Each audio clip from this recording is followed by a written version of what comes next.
श्रीमती रजनी तिवारी जी,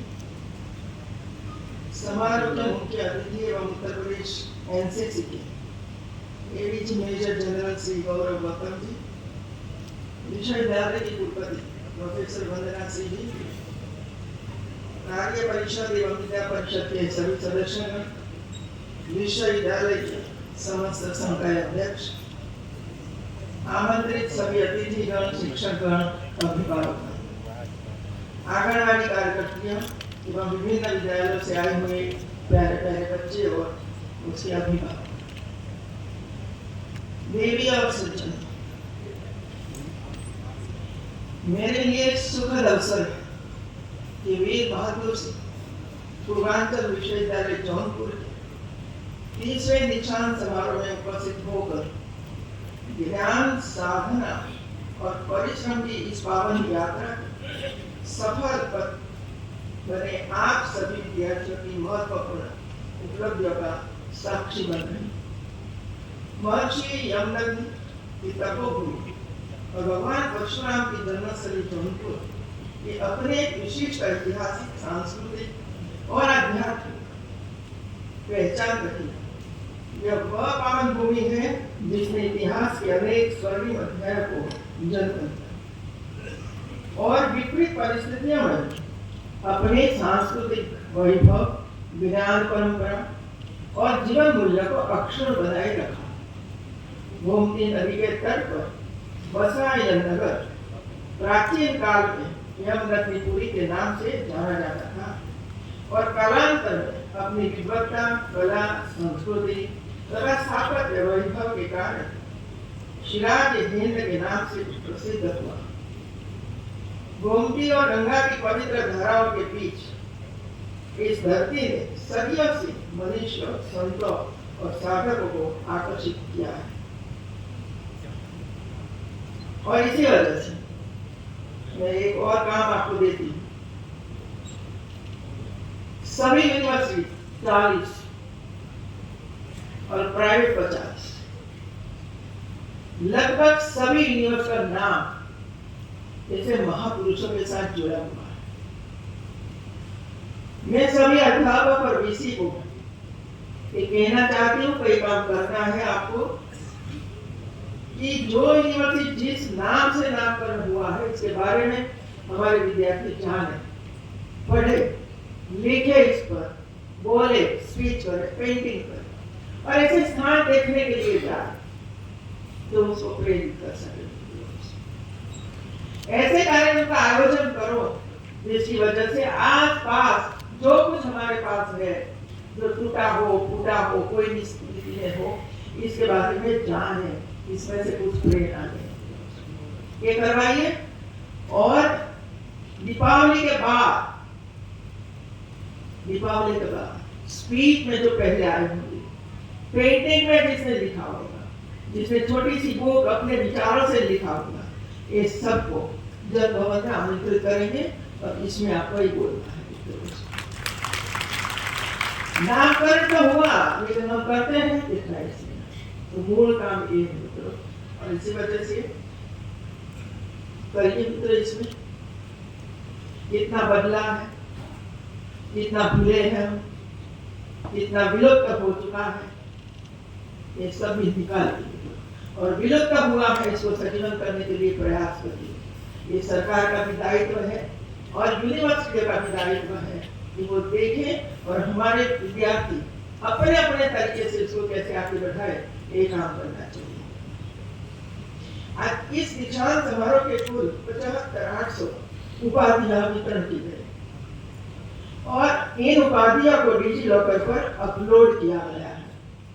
अब मैं बाद में बताऊंगी कि अपलोड किया गया, डाउनलोड कितना किया है, के बाद में मैं सब कुछ बताऊंगी। इन उपाधियों से 27,708 उपाधियां छात्रों को और 48,082 उपाधियां छात्राओं को मिली है। अर्थात कुल उपाधियों में छात्राओं की भागीदारी 63% से अधिक है, जबकि छात्रा की भागीदारी लगभग 27%, 63 और 37। अब रिसर्च करो। मैंने हमारे कुल सचिव विनोद जी ने उनको कहा है, मैं बोलते हैं। ये परिणाम क्यों ऐसा आता है?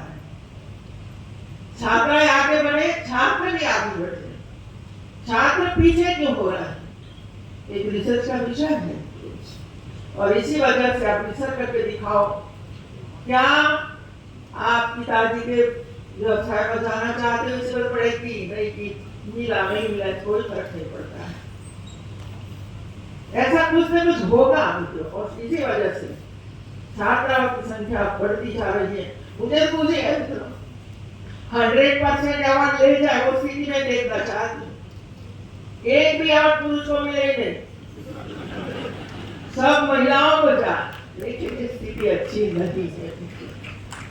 ये स्थिति अच्छी नहीं है। यदि आप अपने विवाह के समय पर लड़की को देखोगे तो पूछोगे ना कितनी पढ़ी लिखी है, तो सामने वो भी पूछेगी आपको। आप भी बताइए कितने पढ़े लिखे हो। मैं तो पीएचडी वाली हूँ, आप तो 11वीं कक्षा पास हो गए कि मैरिज करूँ आपके साथ। ये समय आएगा और इसी वजह से इसे बचाने के लिए पढ़ते रहो।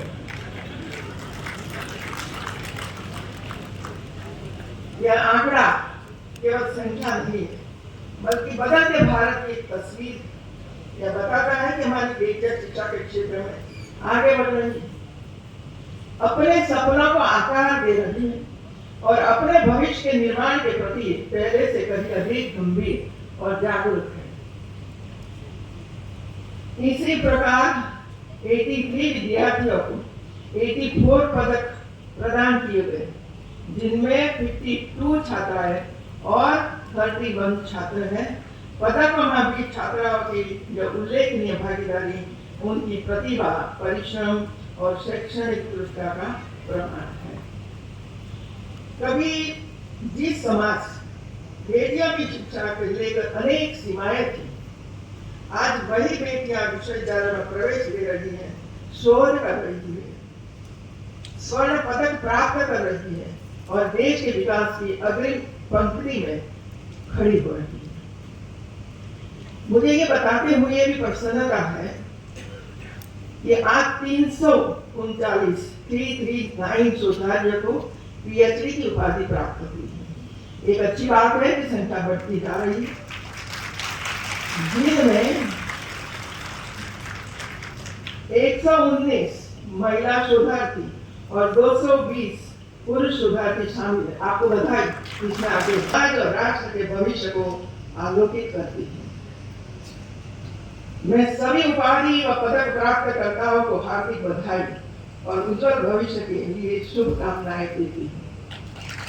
आपकी उपलब्धियां आपके परिवारों के लिए गौरव, आपके विश्वविद्यालय के लिए सम्मान और राष्ट्र के लिए नई आशाओं को आधार बने, यही मेरी मंगल कामना है।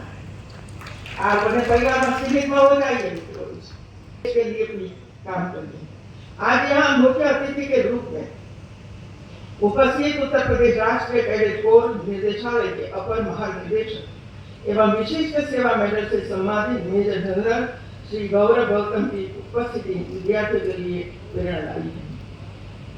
आपने सैन्य सेना में अपने अदम्य साहस, अनुशासन, नेतृत्व क्षमता और राष्ट्र सेवा के माध्यम से उत्कृष्ट उदाहरण प्रस्तुत किया है। टाइगर डिवीजन के रूप में सैन्य गतिविधियों और राष्ट्र हित में आपके उल्लेखनीय योगदान तथा वर्तमान में उत्तर प्रदेश के विभिन्न एनसीसी शिविरों के निरंतर निरीक्षण के माध्यम से युवाओं में अनुशासन, देशभक्ति और कर्तव्य निष्ठा की भावना को सुदृढ़ करने का आपका प्रयास प्रशंसनीय है। आपकी उपस्थिति विद्यार्थियों को राष्ट्र सेवा, नेतृत्व और समर्पण के पथ पर आगे बढ़ने के लिए निश्चित रूप से प्रेरित करेगी। भारत विश्व के सबसे युवा राष्ट्रों में से एक है। यह सबसे बड़ी संभावना और हमारे उज्जवल भविष्य की सबसे बड़ी आशा है। किंतु युवा शक्ति का वास्तविक सामर्थ्य तभी प्रकट हो सकता है जब उसे गुणवत्तापूर्ण उच्च शिक्षा, संस्कार और उच्च आदर्श का मार्गदर्शन प्राप्त हो। सिर्फ डिग्री से कुछ नहीं होता है, ये सर्टिफिकेट से कुछ नहीं होता है। तभी आज भारत की युवा पीढ़ी आपके हाथों में केवल आपका भविष्य नहीं है, बल्कि भारत के भविष्य की दिशा भी है। स्वामी विवेकानंद जी ने कहा था, चरित्र का निर्माण ही वास्तविक शिक्षा है। ये शिक्षा जो सर्टिफिकेट देती है, ये सही शिक्षा नहीं है। चारित्र निर्माण ही सच्ची शिक्षा है। ऐसी शिक्षा जो मनुष्य में सत्य के प्रति निष्ठा, दया के प्रति संवेदना, क्षमा का भाव, प्रेम की शक्ति, त्याग की भावना और सहिष्णुता का संस्कार उत्पन्न न कर सके, यह शिक्षा अधूरी है। अपने सपनों को संकल्प बनाइए, संकल्प को परिश्रम में जोड़िए और परिश्रम को राष्ट्र सेवा का माध्यम बनाइए।